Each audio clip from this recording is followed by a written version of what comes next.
Good morning, everybody. Welcome to Mansfield College and welcome to the Bonavero Institute of Human Rights. I'm Kate O'Regan, the director of the Bonavero Institute. You will all have passed Eleanor Roosevelt when you arrived this morning, and I hope you greeted her. We're feeling delighted to have her in our company.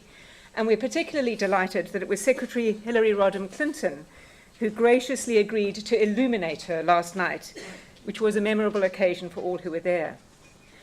I would also like to thank the many benefactors who, through their generosity, have made our dream of bringing the statue of Eleanor Roosevelt to Oxford possible, as well as the indomitable Alida Black, who I can't see, but I know is here.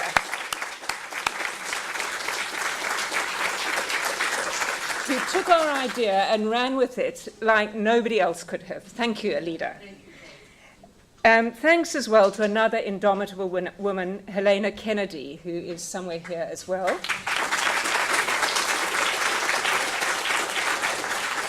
Who brought the same extraordinary energy to our acquisition of Eleanor as she did to building this institute.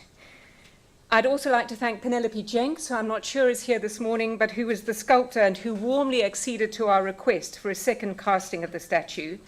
And of course to Helen Mountfield, the new principal of Mansfield, who also embraced the idea. Thanks to Alan Dodd, Mansfield's meticulous bursar, who always, as always, kept our enthusiasm tethered to possibility.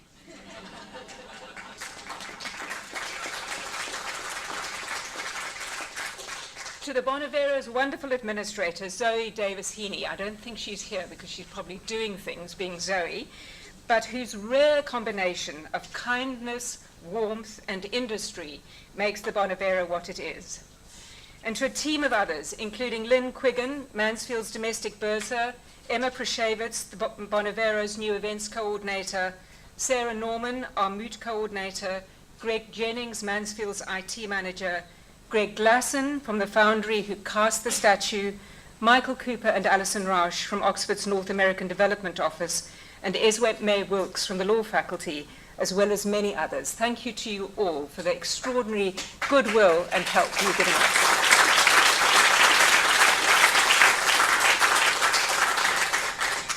These are sobering times. Just the events of the last week, the disappearance and presumed murder of a journalist, Jamal Khashoggi, at the Saudi Arabian embassy in Ankara, the initially unexplained disappearance of the Chinese head of Interpol in China, the deeply disturbing Senate hearings, particularly to me as a former judge, into the appointment of Brett Kavanaugh as the newest member of the Supreme Court of the United States, the results of the first round of polling in Brazil, one of the world's largest democracies, of a right-wing populist who is on record as admiring the military dictatorship which ran in Brazil from the 1960s to the mid-1980s, all remind us that the commitment to human rights made by the United Nations in December 1948, the anniversary of which we gather to commemorate today, is under threat.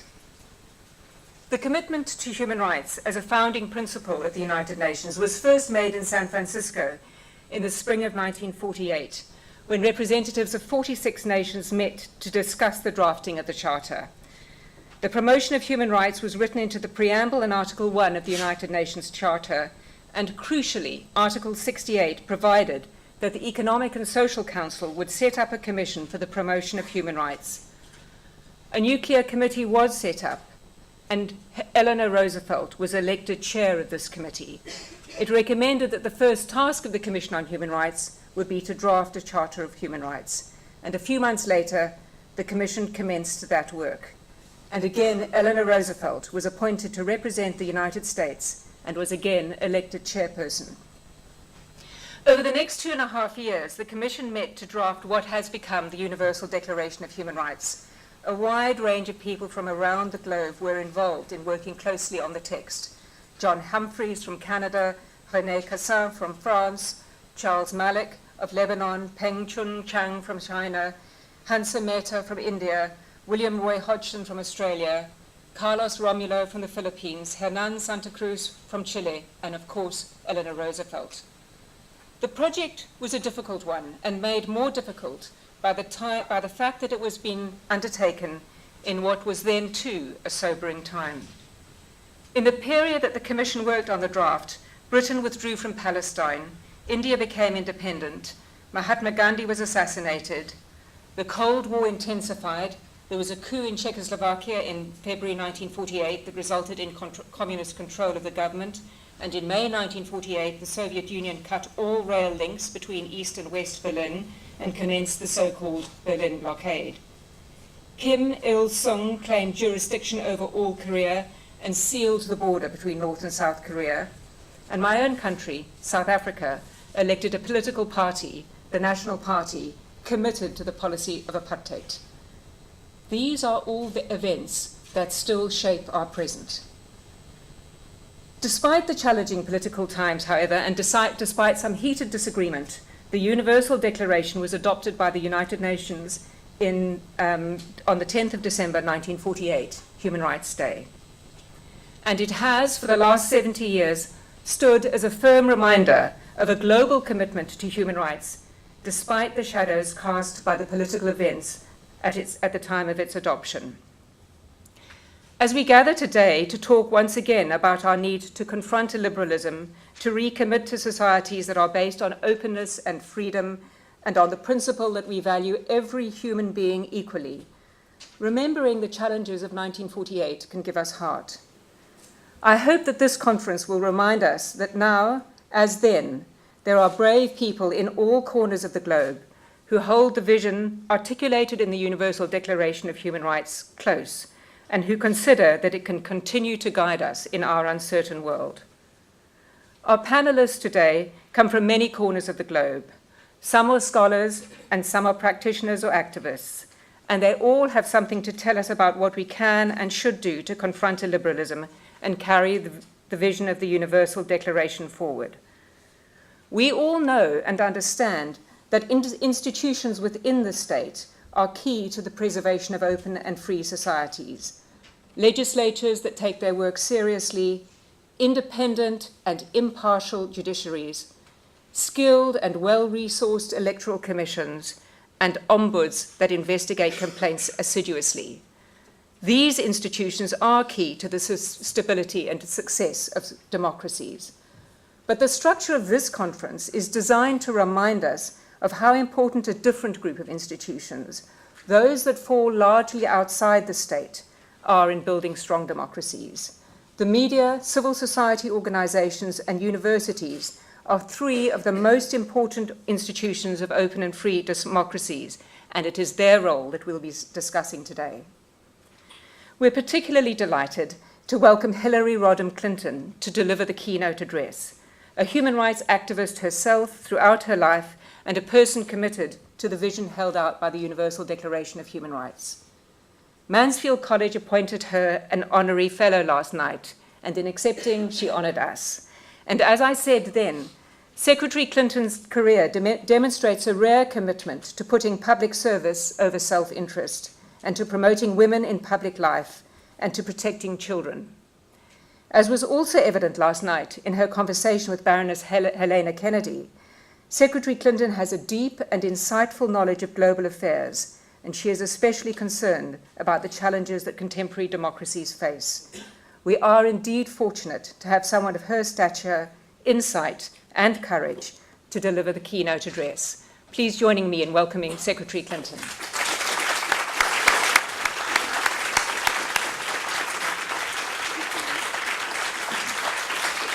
Thank you. Thank you.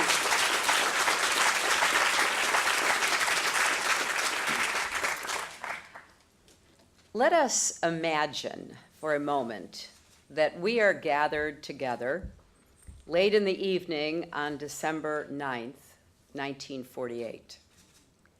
World War II is over, but peace is far from secure. Soviet troops blockade West Berlin. In Czechoslovakia, a coup has toppled the last democracy in Eastern Europe. In South Africa, apartheid is becoming the law of the land. Economies remain in ruins. 40 million displaced persons are trapped in refugee camps.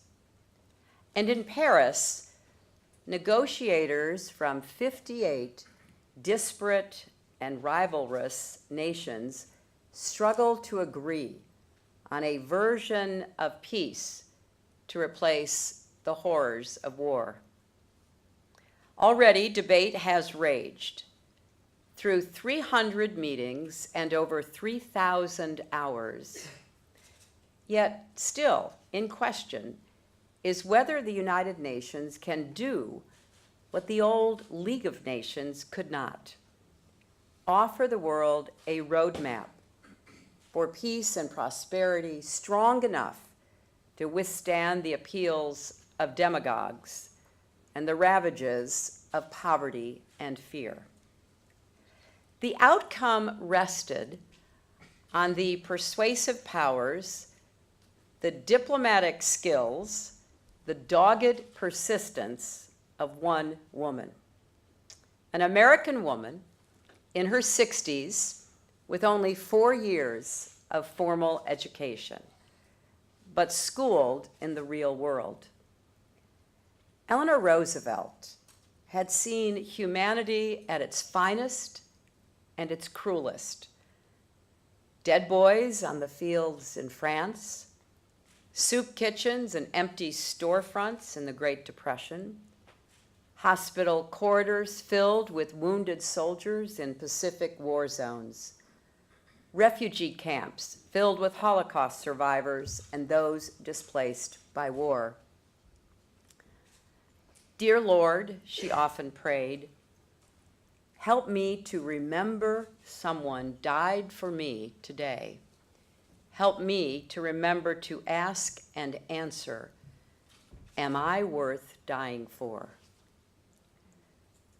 For nearly 2 years, she had pushed and prodded a fractured world to rally around a universal declaration of human rights, around the radical idea that all human beings are born free and equal in dignity, that human rights are not granted by governments. They are the birthright of every woman, man, and child. It was an idea so powerful that it could change the course of history. But getting agreement on a single text was fiendishly difficult. The delegates drafted, revised, rewrote, and argued. It was so grueling that at one point, a representative from Panama reminded his colleagues that diplomats had human rights too. Now, with midnight approaching and December 9th drawing to a close, it was time for a final vote. Eleanor knew she had the support to win, but she worried that any dissent would wreck the fragile consensus she had negotiated. So early in the morning of December 10th, 48 nations representing the vast majority of the world's people voted in favor of the Universal Declaration of Human Rights. The Soviets abstained, but not a single country dissented. A silence overtook the chamber. Then all the members of the UN rose as one to honor the moment and applaud the woman who had made it happen. Eleanor believed it was a landmark comparable to the French Declaration of the Rights of Man and the American Bill of Rights, a new Magna Carta for all people.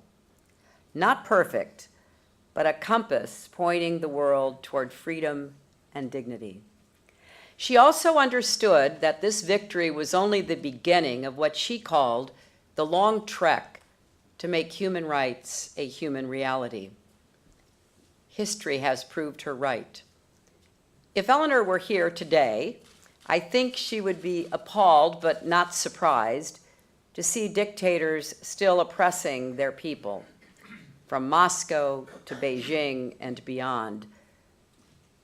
You'd see authoritarians growing in influence, corruption and economic injustice still deeply entrenched and in too many places getting worse.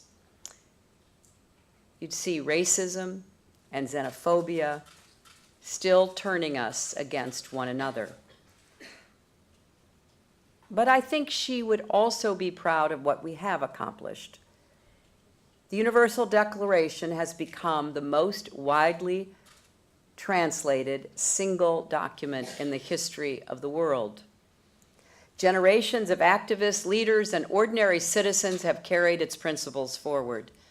They have fought and organized and campaigned to tear down barriers that prevented people from enjoying the full measure of freedom, the full experience of dignity, and the full benefits of citizenship.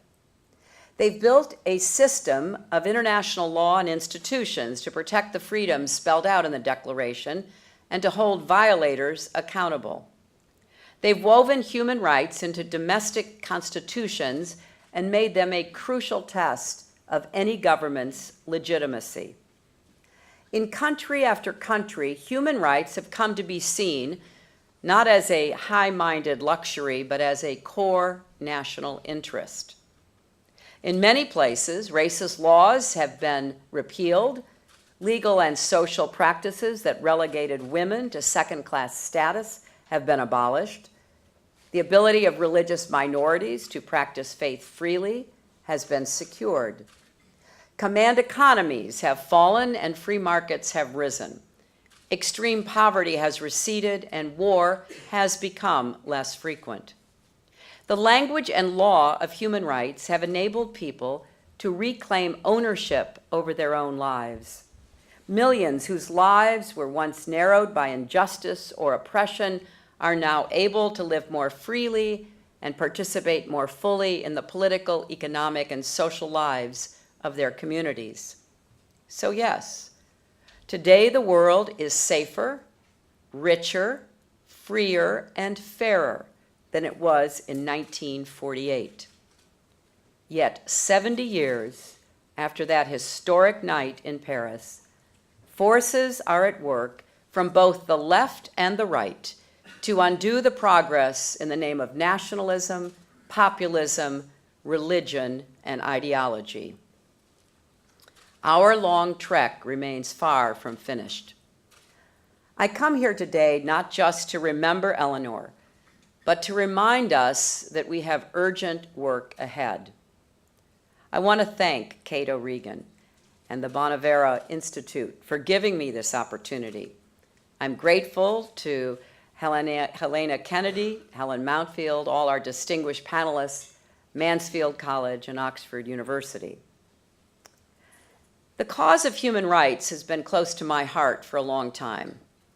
Looking back now, I can see how lessons from my family and my faith about treating others as equals and expecting as a girl to be respected, along with the activism of the 1960s and the work I did as a young lawyer, put me on this path.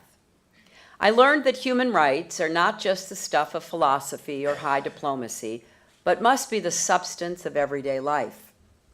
As Eleanor famously said, they begin in the small places close to home. That's what I saw when I went door to door gathering evidence about the barriers preventing children with disabilities from getting an education. I learned it in Alabama when I went undercover to expose continuing racial segregation in schools, and in South Carolina, where I investigated the plight of teenagers jailed in adult prisons as though they were hardened felons. I saw it in the faces of abused and neglected children in my work at the Yale New Haven Hospital, which led to my first article on the legal rights of children. But I couldn't have imagined in 1974 the long and winding path that would bring me here today. But I knew I wanted to devote my life to widening the circle of justice and opportunity. There were still too many of our fellow men and women whose human suffering we failed to see, to hear, and to feel.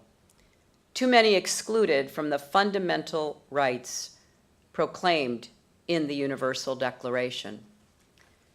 That's what led me to provide legal services to poor families in Arkansas and then across America, and to fight for universal health care as First Lady. It led me to Beijing in 1995 to declare that human rights are women's rights and women's rights are human rights. And in Geneva, 16 years later, to say that human rights are also gay rights and gay rights are human rights. It's why, as Secretary of State, I made it a priority of American foreign policy to stand up for survivors of mass rape and human trafficking, for persecuted religious and ethnic minorities, and for imprisoned journalists and dissidents, like the blind, barefoot human rights lawyer who took refuge in our embassy in China. It's why I ran for president of the United States and fought for a hopeful, inclusive, big-hearted America, an America I still believe in and always will. So that's what brings me here today. We have arrived at a moment of peril like none we've seen since the end of the Cold War. Today, the human rights that Eleanor Roosevelt fought for and the democracies devoted to their protection are under siege from within and without, and in need of both defense and renewal.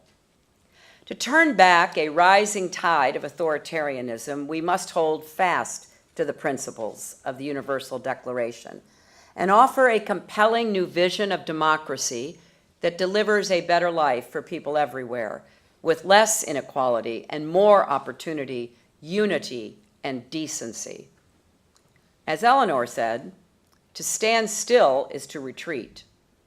Now is the time for leaders to stand up bravely and firmly for the values we share and the future we need, and for citizens to support and join them. We need an authentic grassroots revival of the democratic spirit and the struggle for justice.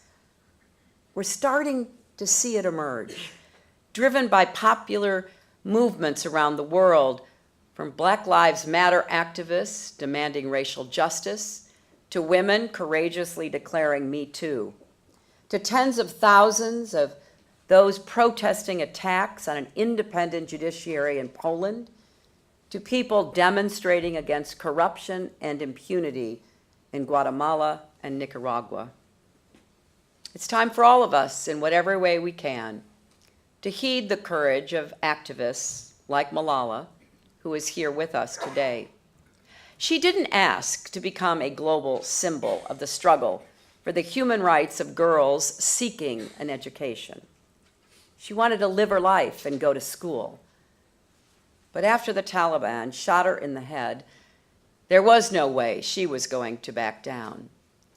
It's time for us to heed the courage of Nadia Murad, who endured slavery and rape at the hands of ISIS, but refused to hide her face in shame, and instead forced the world to confront the atrocities committed against the Yazidis and the horror of sexual violence as a weapon of war. Last week, she won the Nobel Peace Prize, but what she deserves even more is to see her message turned into action everywhere, that women's rights are threatened. Now is the time to bring human rights out of the ivory tower and diplomatic conferences and into those small places close to home, into neighborhoods and schools, offices, factories, and farms, into the hearts and daily interactions of men and women everywhere who will never read the lofty language of the Declaration and yet embody its aspirations and must share in its promise. As Eleanor also said, our ideals carry no weight unless the people know them, unless the people understand them, unless the people demand that they be lived. To succeed in this, we've got to be clear-eyed about the many challenges we face. Recent history has delivered bitter disappointments. The exuberance of the Arab Spring gave way to civil war in Syria, chaos in Libya, and a return to dictatorship in Egypt. In Myanmar, high hopes for democratic progress have foundered as the military wages a campaign of atrocities against the Rohingya and imprisons journalists like the Reuters reporters Hua Loen and Kay So-yu, who have done the business of reporting the truth.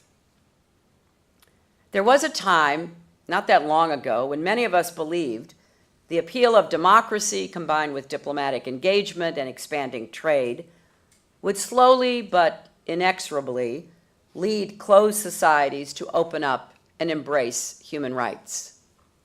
But in China, Xi Jinping has consolidated more power than any leader since Mao. And in Russia, Vladimir Putin has tightened his grip. Journalists and dissidents like the Ukrainian filmmaker and political prisoner Oleg Sentsov are jailed, beaten, or murdered with impunity. Even in what we once thought of as sturdy democracies, freedom is under threat. And when freedom is threatened, human rights, obviously, are vulnerable. By Freedom House's count, more than 70 nations curtailed civil liberties and political rights in 2017, the 12th year in a row in which freedom contracted around the world. It's a reminder of how fragile an experiment in self-government really is when viewed against the sweep of human history. How fleeting. There may be no such thing as a sturdy or consolidated democracy. It's always at risk and always in need of defense. We see it in Turkey and the Philippines, where strong men are conducting ruthless campaigns of repression. We see it here in Europe. Last month, the European Parliament initiated an Article 7 disciplinary process against Hungary's right-wing nationalist government for failing to respect human rights and the rule of law. The independence of the judiciary, civil society, and academia, including Central European University, are all under attack. A similar story is unfolding in Poland. If you haven't read Anne Applebaum's haunting recent essay in The Atlantic magazine, I hope you will. And as we are all too aware, the crisis extends to my own country, the world's oldest democracy. I don't use the word crisis lightly. True, there are no tanks in the streets of Washington or New York, but our democratic institutions and traditions are under threat on many fronts. The president is degrading the rule of law, delegitimizing our elections, spreading corruption, undermining our national unity that makes democracy possible, and discrediting truth, facts, and reason itself. From day one, the Trump administration has shown hostility to civil rights that previous generations fought to secure and defend. From the Muslim travel ban to the barring of transgender Americans from serving in the military, to the unspeakable cruelty inflicted on undocumented families arriving at our southern border, including separating children, some as young as 8 months, from their parents. As in so many other societies, the United States is presently facing a toxic backlash to years of social and economic change, playing to our ugliest impulses, not our better angels. Our divisions even make us targets for foreign manipulation, which seeks to sow chaos and pit us against each other. And even as we face the resurgence of the old challenges of nationalism, tribalism, and authoritarianism, new threats are already upon us, especially at the intersection of technology and autocracy. Technology and globalization were supposed to bind the world closer together, break down the barriers that rulers use to hold their people back, and spur more openness, innovation, and freedom. Now, to a large degree, that did happen.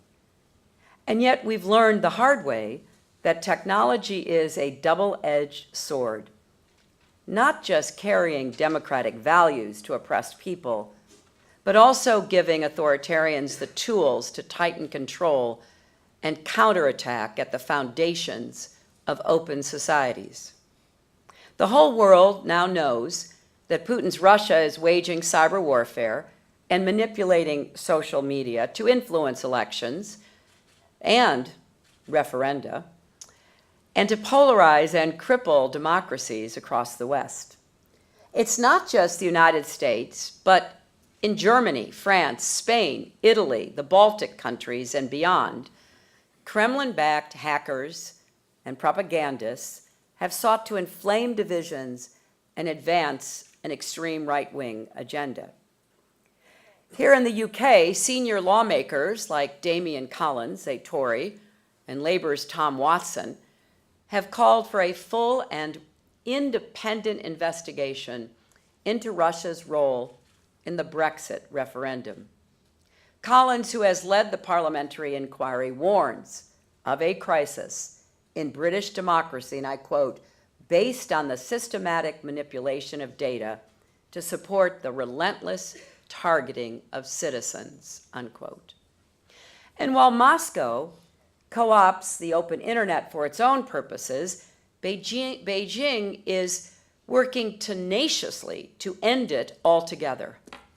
Chinese authorities are stepping up their already prodigious censorship and control of the web through what is known as the Great Firewall of China, intimidating, imprisoning, or exiling anyone who dares challenge their restrictions. But Beijing is not content merely to repress its own people.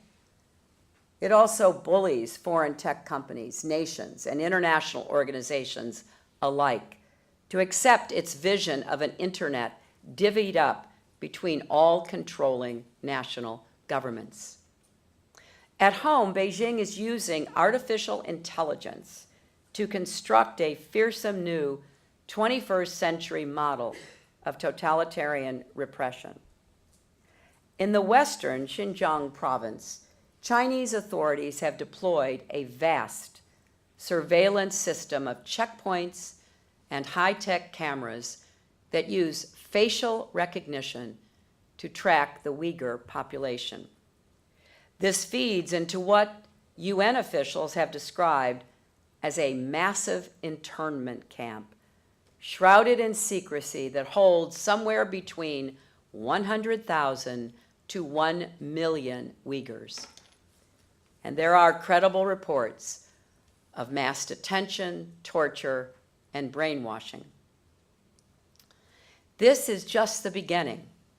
China is exporting the tools they're testing to other countries, from Malaysia to Zimbabwe.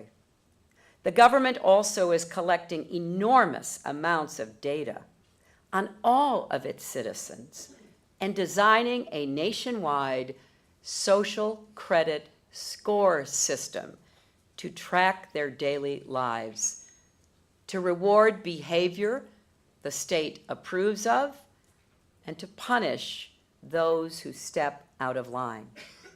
It's like an episode of Black Mirror. In fact, I believe it was an episode of Black Mirror. Think of all this as a beta test, an experiment in constructing a terrifying new high-tech gulag where Big Brother is everywhere and privacy and dignity are obsolete. Putin, for one, understands the power of what China is pioneering. He has predicted that whoever dominates artificial intelligence will, and I quote, become the ruler of the world. When you add it all up, democracies in turmoil, autocrats ascendant, a dystopian future taking shape before our eyes, it sounds daunting, and it is. All of us who care about the legacy of the Universal Declaration of Human Rights should be worried. But let us view this challenge not as an omen of defeat, but as a call to action. Again, as Eleanor said, courage is more exhilarating than fear, and in the long run, it is easier. Think of what she faced in 1948. A rapidly changing world with powerful new technologies, authoritarian menaces in Moscow and elsewhere on the rise, trying to undermine democracies. America and Europe deeply divided. Actually, this all sounds pretty familiar, doesn't it? And as my friend Michelle Bachelet, the former two-time president of Chile, said last month in her first speech as the new UN High Commissioner for Human Rights, this is a time of many setbacks for human rights. But, she went on, it is also one of great opportunity. So there is a way forward. And let me suggest some priorities for the work ahead. Above all, democracies have to stick together. We need to have each other's backs. For example, when Saudi Arabia tried to punish Canada for speaking out on behalf of human rights, in particular the women who had campaigned for the right to drive, who then were rounded up and imprisoned, the silence from Ottawa's supposed allies was shameful. Every democracy in the world should be standing with the Canadians. Benjamin Franklin told his fellow patriots after they signed our Declaration of Independence that we must all hang together, or most assuredly, we shall all hang separately. This is not the forum to lay out a full coordinated strategy for confronting Russia and China and other human rights backsliders and abusers. But Putin and Xi and other authoritarians do understand strength, and that is what we must demonstrate. And on China in particular, let me say, as the West considers the future of this enormously complex and important relationship, as we debate how and when to compete and cooperate, human rights must be front and center.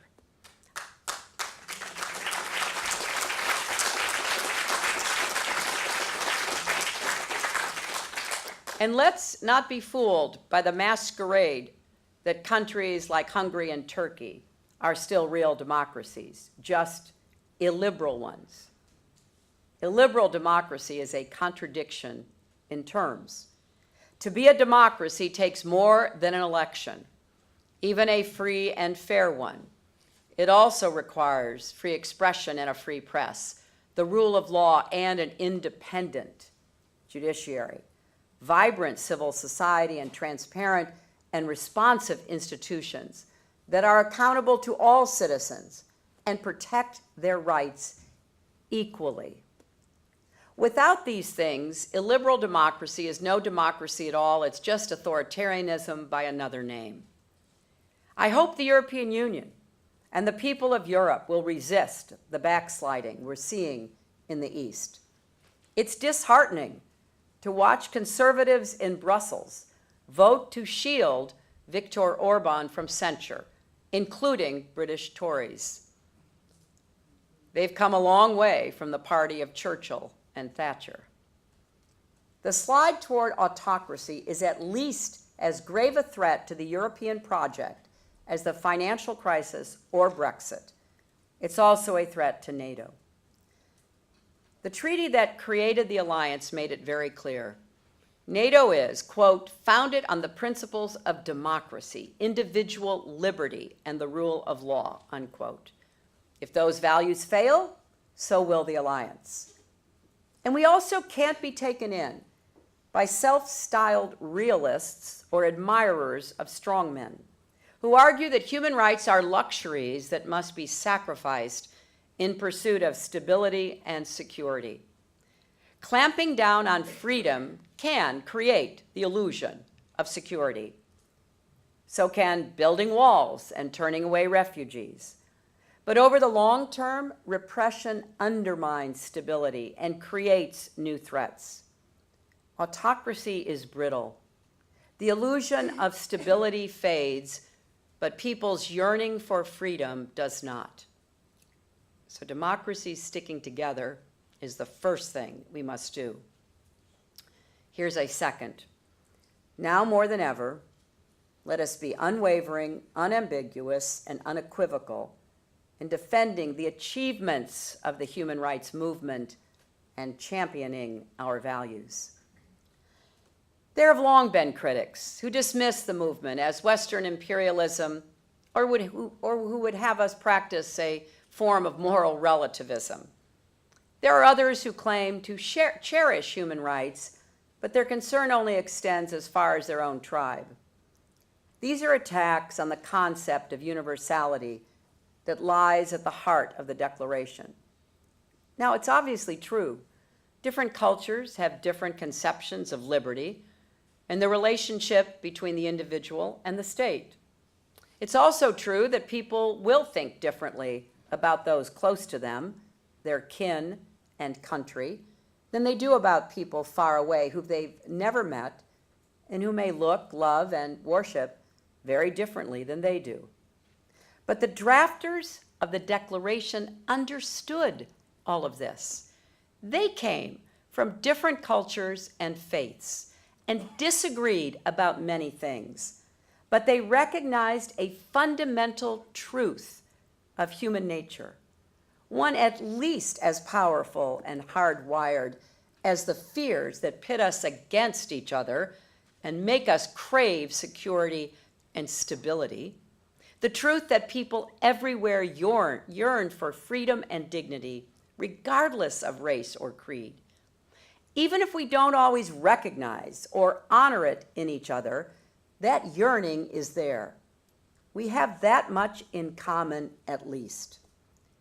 That's why the drafters changed the document's name late in the process from the International Declaration to the Universal Declaration, a declaration on behalf of not nations, but of every person on our planet. It's also worth noting that in the decades after the Declaration, the human rights movement wasn't spurred primarily by imperialist Western powers or overbearing NGOs. It was carried forward by freedom fighters battling colonialism and activists standing up to repression. I wonder what they would think of critics who confidently declare that human rights are incompatible with certain cultures or faiths, and that democracy will never take root in some regions of the world. Tell that to the dissidents who risked their lives from Tiananmen to Tahrir. You don't stand in front of a tank because of a foreign idea imposed on you from afar. You do it because the drive for freedom is so powerful and elemental that it is worth dying for. That's what has fueled every movement for human rights, every campaign for democracy, every struggle against oppression. The freedom to live up to one's own God-given potential, the potential within every person to join freely with others, to shape their communities, their societies, the potential to share life's beauties and tragedies, laughter and tears with the people we love. That potential is universal. Another criticism comes from those who say that economic rights have been neglected or sacrificed in pursuit of civil and political rights. I share the concern about the staggering levels of economic inequality in many countries, including the United States. I do not believe that capitalism is fundamentally incompatible with democracy, but unregulated, predatory capitalism is. Massive inequality, corruption, and unrestrained corporate monopoly power are fundamentally anti-democratic. But here too, we are presented with a false choice. Political and economic rights must go hand in hand. As Dr. Martin Luther King once observed, what does it profit a man to be able to eat at an integrated lunch counter if he doesn't have enough money to buy a hamburger? And the reverse is also true. I'll never forget what one Egyptian man said on his way to vote for the first time after the fall of Mubarak. Freedom is a blessing. It's more important than food and water. When you eat in humiliation, you can't taste the food. We must understand, as Eleanor Roosevelt did, that dignity requires both. It was there in FDR's famous four freedoms. The freedom from want stood with the freedom of expression and worship and the freedom from fear. That's why, in addition to political rights, the Declaration proclaims the right to work in a job of your choice with fair conditions and fair pay, enough to provide a life of dignity for you and your family, as well as the right to form or join a union. It recognizes the right to education and to security in old age or in the event of unemployment or disability. As the 1993 Vienna Declaration put it, human rights are indivisible, interdependent, and interrelated. It's self-defeating to pit some rights against others. But it is true. We have so much work to do to make the Declaration's economic and social rights realities in people's lives. So those of us in the human rights movement should say loudly and clearly, yes, economic rights are human rights, and human rights are economic rights. A living wage and access to health care, education, housing, and clean air and water. These are not privileges, they're fundamental rights, and we should hold governments accountable for them, just as we do when it comes to protecting political and civil rights. Because if economic rights are human rights, economic policy is human rights policy. And abuse of economic policy, policy that perpetuates injustice and inequality, is a human rights abuse. And that leads to a third priority, which I also consider an urgent imperative. Democracies must deliver on the promise of a better life for their people. The mounting pressures our societies face from migration, automation, corruption, and fragmentation demand what Franklin Roosevelt called bold, persistent experimentation. Champions of democracy can't let ourselves be pigeonholed as defenders of a discredited status quo. Instead, we have to offer a compelling future, especially for young people who came of age in the shadow of the global financial crisis. I still believe what I said every day in my presidential campaign. We have to make our economies and our democracies work for everyone, not just those at the top.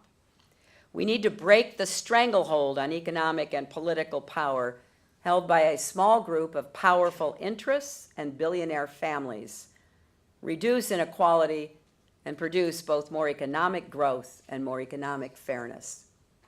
And there are bold, creative proposals worth exploring, like putting a price on carbon pollution and using the money to fund clean energy and to send dividends back to working families.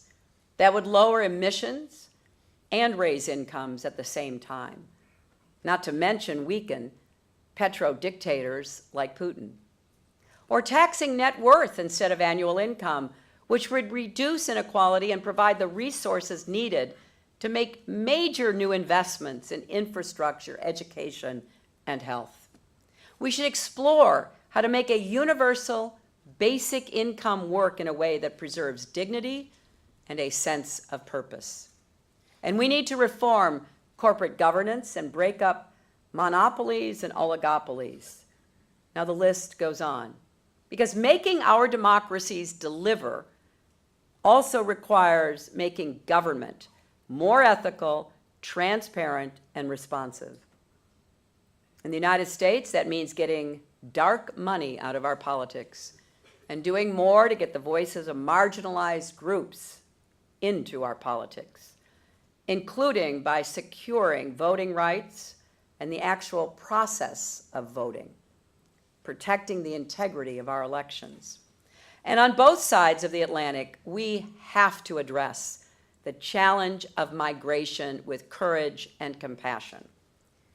In the United States, I continue to advocate for comprehensive immigration reform with a path to citizenship for undocumented immigrants already in our country, and an end to the administration's cruel abuses at the borders. Here in Europe, I add my voice to those warning of the risks of giving up on Schengen and the great benefits that freedom of movement have delivered. Look, I know very personally how hard this issue is, how deep the emotions run. I'm not talking about open borders. I'm talking about immigration laws enforced with fairness and respect for human rights. Of course, security and the rule of law must be upheld. Nations have a right and duty to control their borders in concert with their neighbors.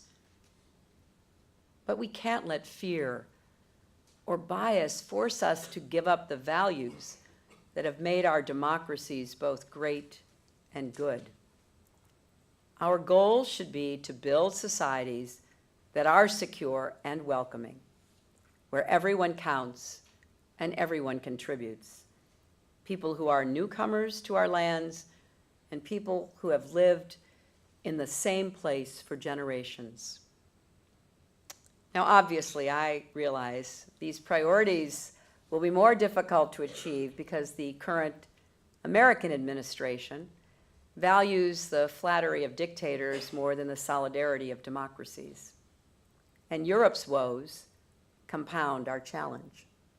Without leadership from governments that we've counted on in the past, the role of civil society, academia, the press, and the business community in advancing human rights is more important than ever. I've often used a simple metaphor to explain what it takes to support thriving free societies. It's like a three-legged stool. One leg is a responsive and accountable democratic government. The second is a fair and growing economy. And the third is a vibrant civil society. If any leg of the stool goes wobbly, that's trouble, and the others have to be twice as strong. Today, that means, for example, that powerful corporations like Google and Facebook are going to have to decide whether to stand on the side of human rights and democracy or give in to the allure of untapped markets and cave to pressures from authoritarians in places like Beijing and Moscow. Given the scale of the repression that is occurring in China, I hope that Google will listen to the pleas of its own employees and refuse to be complicit, regardless of how many advertising dollars are at stake. It is better to be on the right side of history. And let's be clear, digital rights are now human rights. The Universal Declaration was decades ahead of its time when it confirmed that all people everywhere have the right to seek, receive, and impart information and ideas through any media and regardless of frontiers. That's why 8 years ago, as Secretary of State, I called on the world to recognize and respect every person's right to connect to a free and open internet. Well, today, there are even more challenges. Data is now the world's most valuable commodity, and I want you to think about it as a commodity. It is the fuel for artificial intelligence and the lifeblood of the global economy. So it is past time to demand that all nations and corporations respect the right of individuals to control their own data. This goes beyond what we normally think of as privacy rights. It's about preserving and promoting individual autonomy in the digital age. There is important work now being done by technologists like Tim Berners-Lee, the inventor of the World Wide Web, and Ro Khanna, the US congressman representing Silicon Valley. They're trying to develop guidelines for how this could work. Human rights advocates have to be part of this discussion. None of this will be easy. We have given away our data, we have given away our privacy, all too easily and willingly. And now we've got to take it back. But the fight for human rights never is easy, and the risks are real. Denis Mukwege, the Congolese doctor, who also received the Nobel Peace Prize last week for treating thousands of survivors of rape, survived himself an assassination attempt. And after recovering, he kept on working. Today, we are waiting anxiously for news about the fate of Jamal Khashoggi, a Saudi journalist who dared to raise his voice in dissent.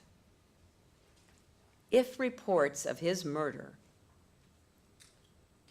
perhaps inside the Saudi consulate,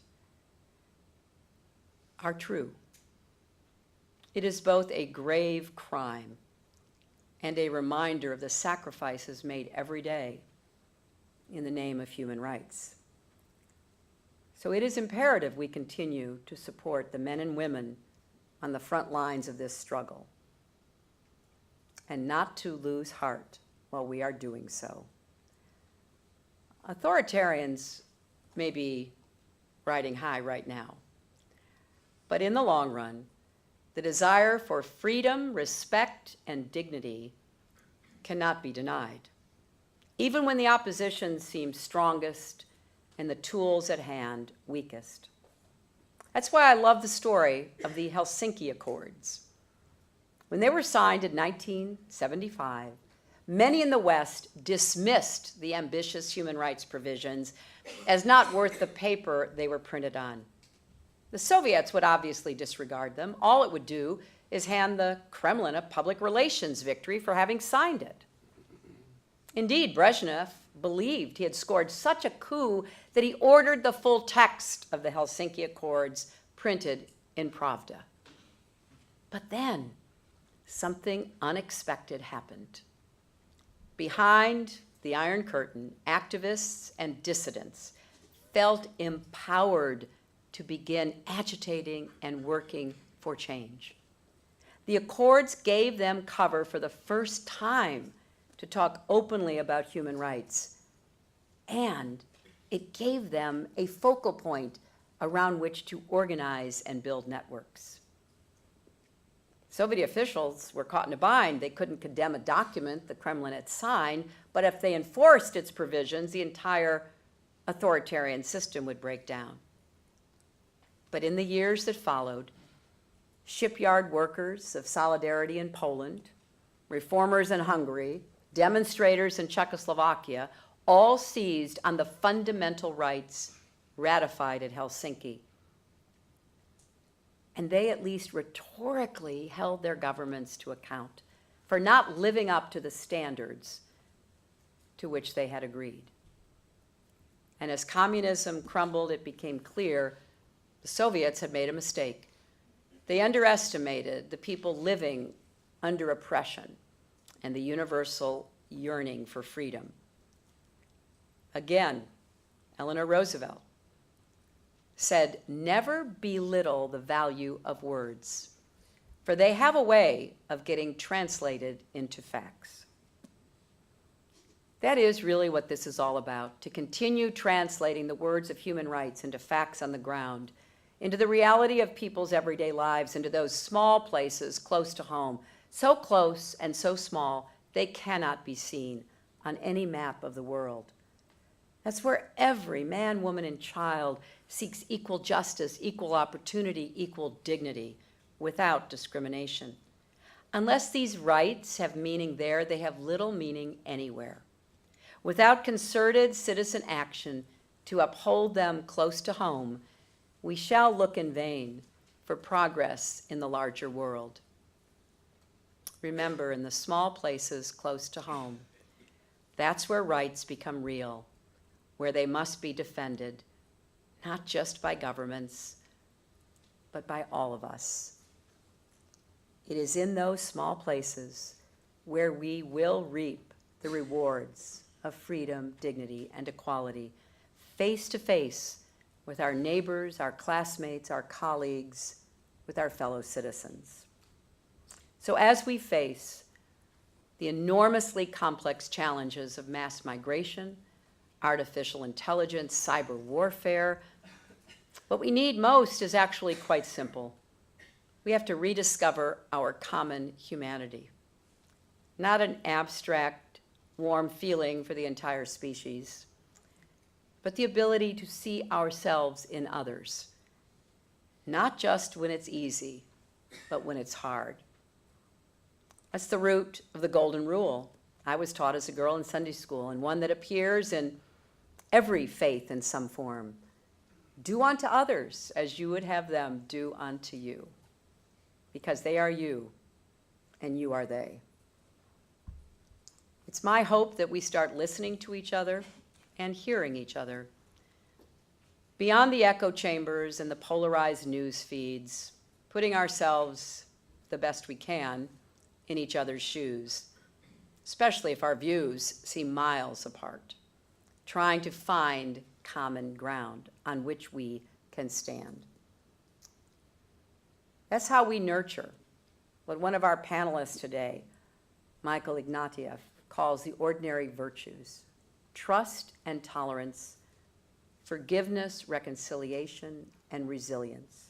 If people's eyes glaze over when you talk about human rights, talk about trust and tolerance and forgiveness and reconciliation and resilience. Try to practice radical empathy. It is time, as it says in the Old Testament chapter of Isaiah, for all of us to become repairers of the breach, to hold on to the courage of our convictions, to be willing to go forward ourselves and support others who do. Eleanor Roosevelt risked her reputation, her physical safety. We know of at least 17 assassination threats, her livelihood to champion the Declaration.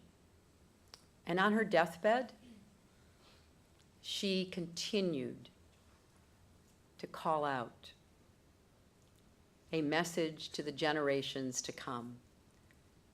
Staying aloof is not a solution. It is a cowardly evasion. We cannot afford to be aloof. We cannot afford to be cowardly. As the drafters stood together 70 years ago to produce the Declaration, so must we stand together to produce its benefits. So let us continue the long trek they began toward a future where democracy flourishes, autocracy falls, and every man, woman, and child has the freedom to pursue their own God-given potential. Thank you all very much.